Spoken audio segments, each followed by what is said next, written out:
Қазақстан Республикасы президентінің жанындағы мемлекеттік басқару академиясы базасында өңірлік дамуды трансформациялау тақырыбында қала және аудан әкімдеріне арналған семинар-тренинг өтті. Жиынның мақсаты қала және аудан әкімдерінің кәсіби дағдыларын дамыту және трансформациялық ойлаудың жаңа мәдениетін қалыптастыру. Семинар стратегиялық менеджмент және көшбасшылық, болашақ құзыреттіліктері және өңірлік даму, тиімді басқару құралдары деп аталатын блоктардан тұрды.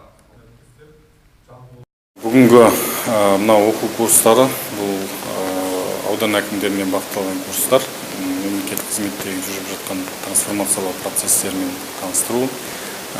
Өздеріңіз білесіздер, қазір мемлекеттік қызметте жаңа реформалар жүріп жатыр, жаңа өзгерістер болып жатыр. Сосын жобалық офистермен жұмыс жасаудың алық шарттары енгізіліп жатыр. Сондықтан осы мәселелердің барлығын жеткілікті ұғындыру үшін және осы бағыттағы жұмыстарды жетілдіру үшін біз қазір аудан әкімдерімен арнайы осы оқу курстары ұйымдастырып жатыр. Курстарда облыс басшылары, академияның беделді оқытушылары келіп, осында лекторлар келіп лекция оқитын болады. Курс қорытындысымен сертификаттар берілетін болады.